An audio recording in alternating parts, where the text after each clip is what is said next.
Chaos in Bangladesh. Bangladesh is standing at a critical crossroads. In recent weeks, the country has witnessed rising violence, political unrest, and deep social instability.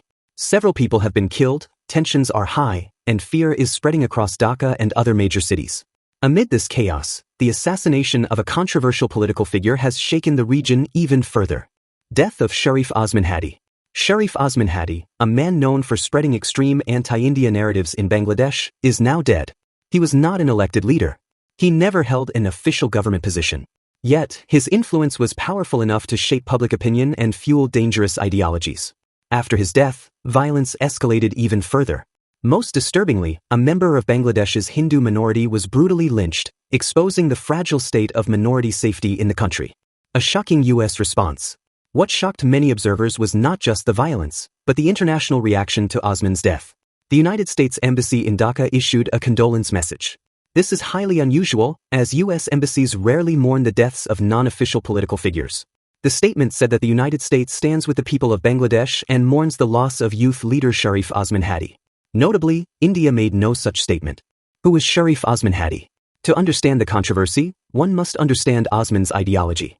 He rose to prominence by aggressively promoting an anti-India narrative. His popularity surged during protests against Sheikh Hasina's government. After her removal, his rhetoric shifted entirely toward India. He openly promoted the idea of a so-called Greater Bangladesh. The Greater Bangladesh map. Osman frequently shared a provocative map on social media. This map showed large parts of India, Punjab, Jammu and Kashmir, Ladakh, and even Aksai Chin, absorbed into an expanded Bangladesh. The idea was emotionally charged, unrealistic, and deeply provocative. But it was effective propaganda. He claimed that India had enslaved Bangladesh and that only territorial expansion could bring prosperity and dominance over the Bay of Bengal. Selling a dangerous dream. Osman sold an illusion. He promised that once Greater Bangladesh was formed, poverty would vanish, gold would flow, and the nation would rise to the top of global GDP rankings. Shockingly, such narratives found space in certain intellectual and digital circles in Bangladesh and Pakistan, where radical voices were amplified rather than challenged. Anti-India obsession. In speeches and podcasts, Osman portrayed India as a colonial power. He claimed Bangladesh was surrounded and suffocated. According to him, capturing India's northeastern corridor and resources was the only path to national revival. This ideology was not just unrealistic, it was dangerous. Why U.S. condolences raise questions? This brings us back to the United States.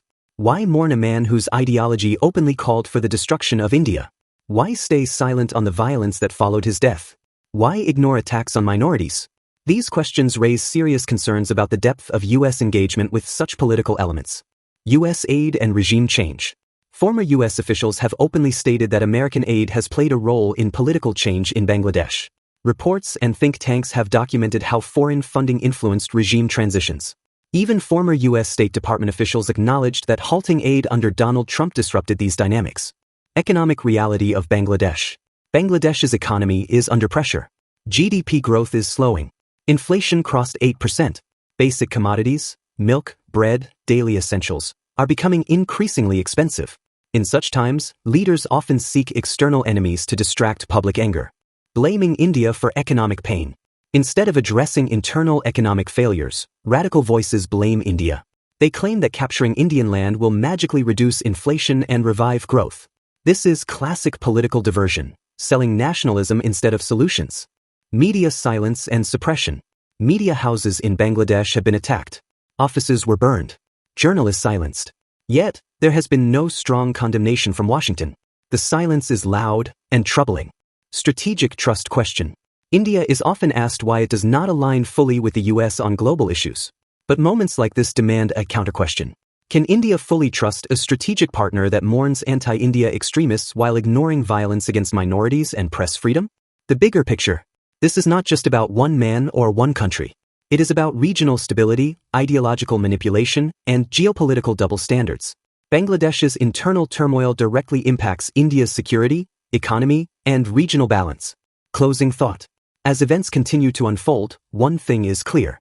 The situation in Bangladesh is no longer just an internal matter. It is a geopolitical reality that demands attention, clarity, and accountability.